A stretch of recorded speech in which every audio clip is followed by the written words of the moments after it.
I'm not ashamed to own my Lord, nor to defend his cause. Maintain the honors of his word, the glory of his cross.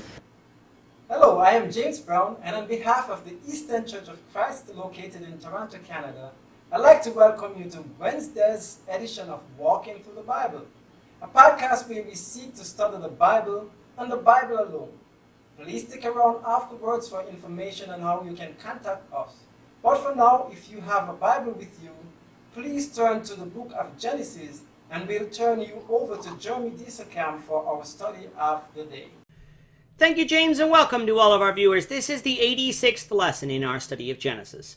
Yesterday we covered Genesis chapter 26, verses 1 to 5, discussing how God reiterated his promise to Abraham's son Isaac of the land and of the seed that would bless all nations.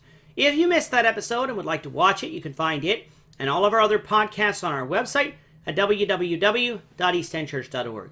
You can also find them on our YouTube channel at www.youtube.com/EastEndChurchOfChrist under the Walking Through the Bible Genesis playlist. Today we're going to begin with Genesis 26 verse 6 and read through verse 11. The text that you'll see on the screen is from the English Standard Version, but you're welcome to follow along with any version that you have. So let's now read Genesis 26, beginning at verse 6. So Isaac settled in Gerar. When the men of the place asked him about his wife, he said, "She is my sister," for he feared to say my wife, thinking lest the men of the place should kill me because of Rebekah, because she was attractive in appearance. When he had been there a long time, Abimelech, king of the Philistines, looked out a window and saw Isaac laughing with Rebekah his wife. So Abimelech called Isaac and said, "Behold, she is your wife. How then could you say she is my sister?" Then Isaac said to him, "Because I thought lest I die because of her." Abimelech said, "What is this that you have done to us? One of the people might easily have lain with your wife, and you would have brought guilt upon us." So Abimelech warned all the people, saying, "Whoever touches this man or his wife shall surely be put to death." Yesterday we were told that a famine had swept into the land of Canaan. This famine was different to the one that occurred in Abraham's day over 100 years earlier. We read of that event in chapter 12 and lesson 46 of this series. Since God told Isaac not to go down to the land of Egypt, Isaac decided to settle in Gerar. This place might sound familiar because this is where Abimelech, the king of the Philistines, resided. This presents an issue according to some Bible scholars who charge that this chapter didn't really occur in the life of Isaac, but is just a retelling of Abraham's story with different characters.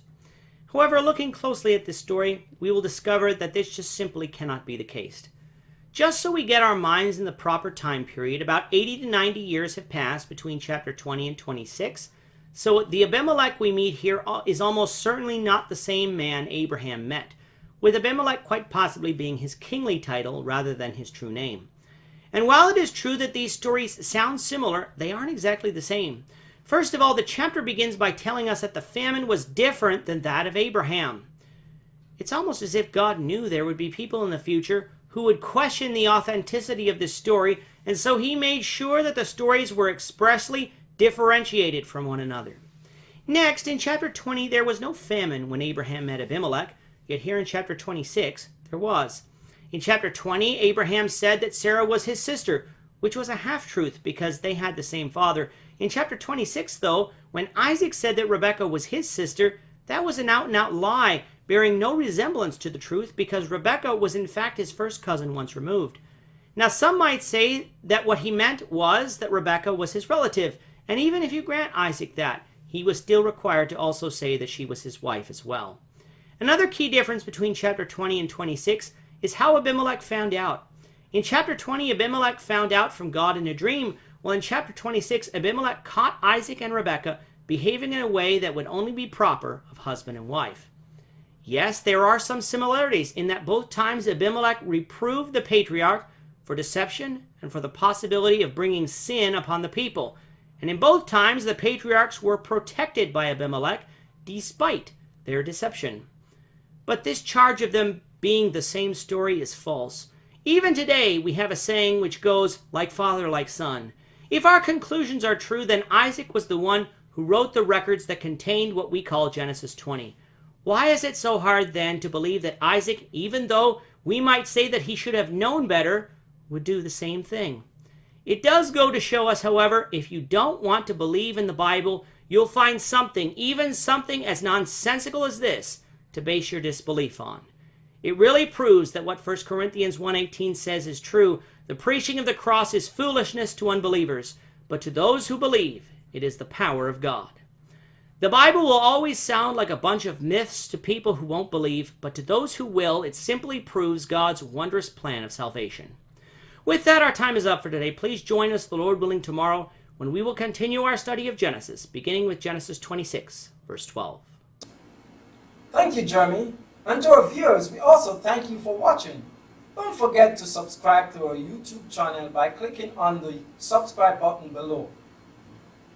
Should you have any questions or comments, please leave a comment below or email us at answerintheword@gmail.com. We'll try to respond to you as quickly as we can. We hope you'll join us, the Lord willing, tomorrow when we'll be continuing our study of the book of Genesis. Goodbye for now and have a great day. I'm not ashamed to own my Lord, nor